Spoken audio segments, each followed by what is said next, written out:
I didn't realize everyone was fans of the blazer. I wear a blazer where I work, so I come home and I record a video in my blazer. I'm not doing it to be like, oh, we're talking about the Booker Prize today, I must dress nice. And so to really emphasize my disrespect for the Booker Prize, I'm wearing my blazer, my t-shirt, and my shorts as well. We've got the calves out. And the next book we're going to talk about is called Wild Houses by Colin Barrett. Terrible title. I always think it's Wild Horses, but it's not. This book is sort of a low-scale crime story set in Ireland through the perspective of two characters who are kind of outsiders and who kind of want to leave their situation and their lives that they have there, I guess. Sally Rooney has a blurb on the front cover of this book, and Sally Rooney is not an author I particularly like, as some of you may know, and I understand why she liked this book.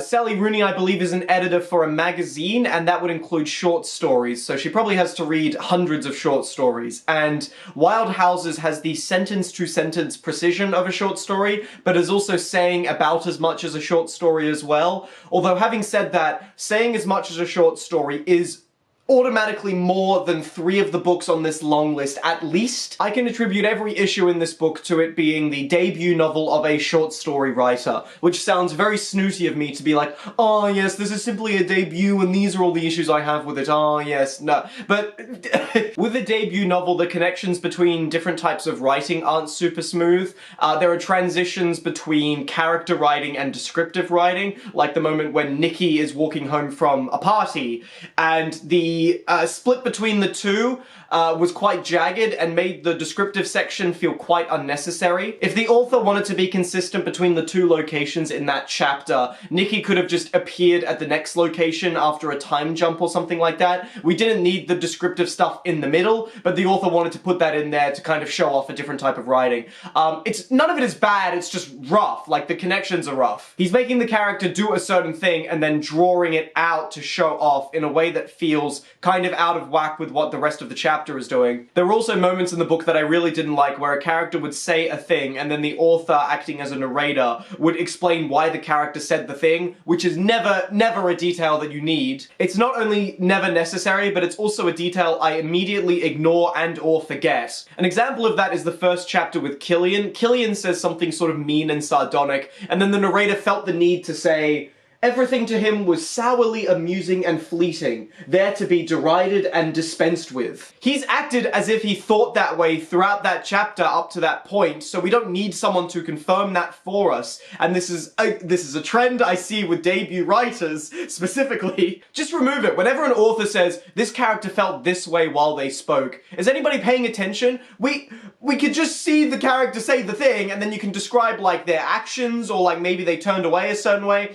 You don't have to get into their head and say, everything to him was amusing, and he derided everything. Like, of course, we can see him doing it. You don't need to say it. There are also a couple of moments of thesaurus usage, which I've enjoyed pointing out in this long list so far. One word that I noticed was seigneurial, which I don't even think is a word. The 2 characters that we're meant to be focusing on, Nicky and Dev, are the 2 most interesting ones, and we're given a lot of information about their past lives that all feels very necessary. Those 2 characters at least are really great, but the other characters in the book are a little bit stereotypical. While I was reading this, I was rewatching Skins for some reason, and the character of Cillian was reminding me of Cook, so whenever I read a section with Cillian in it, I was just thinking of Cook, which did make the book better.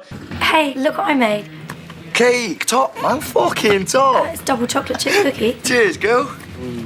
Cake, my cake, mine. The biggest thing that people have an issue with in this book is the ending of it. And I didn't find an issue with it, although I understand why other people do. It's acceptable to end a short story in the way that this book ends, but as a novel, it can be considered very unsatisfying and very weird, and there's a lot of, honestly, fair reactions of people on BookTube being like, what the fuck is this? But I never really felt like that. The book mentions near the end with Dev's character that he feels like he's kind of trapped in a loop, and whenever he tries to act out, he gets brought back in. Whenever he tries to do something with action, it ends up not being rewarded, and he ends up back being his sort of silent, stoic self, and we see a lot of him being bullied as an example of that. And Nicky, in her final chapter, mentions that everything that she had argued with her boyfriend about will continue to be brought up and go on and on and on until it reaches a breaking point. But this book wasn't the breaking point. Like, we saw how she acts and what she's thinking about, but she doesn't yet have the action to kind of break from the cycle she's put herself in. So the fact that the book doesn't have a definitive ending and they kind of go back to where they were is part of the point. And I love one of Dev's lines where he says that doing things is really hard because you have to do something else first. And that really felt like what the point of the book was. Both of these characters are examples of how an inaction has kind of poisoned them and they feel like prisoners of their environment and so on. Dev's ending is better than Nicky's, even though both are similar, because Nicky's ending is cheesy and saccharine and shit, even though the core philosophy of it is really good. And I feel like Nicky at least needed to end on some moment of insincerity rather than this phony, at least Stoll is back with his family and we can all be together again. I didn't like that. I don't think it's acting satirically. I feel like the book actually was trying to... I think that was trying to be a moment at that point, and I did not connect with that, even though I like, in theory, how the two characters end up. I think the beats of the ending are correct, and I think that the complaint, the crime didn't matter, is not something that I would attribute to this book. It didn't feel like the point. Even though the book is a bit of an anticlimax, there was a lot of value I found in the book through just its sort of evocation of environment, and there's a lot of descriptions of circumstance that I thought were really great. A lot of Dev's past, and especially where Dev was working, I thought was really great. There's a section where Nicky goes out with her boss to like I guess it's like a BMX derby or something. I thought that was really great too. There's lots of great moments in the book and great scenes. A lot of this is realistic people in a small scale environment, and that is a refreshing change of pace from the colossal disasters that some of these books are on the long list, where the author is really ambitious and doesn't have the follow through. Overall, I thought this was middle of the road for me. It was inoffensive.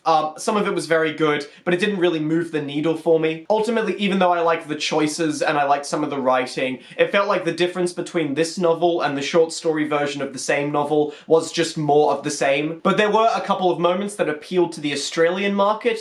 There were a few moments where characters would use fuck as a verb of movement, like just fuck that to the side there, which is something Aussies do. There was also a horrific, terrifying moment when Home and Away was mentioned. What are you saying? What's happened?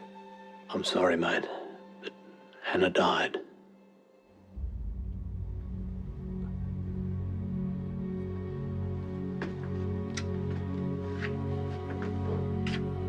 Yeah, that's the jewel of our country for sure.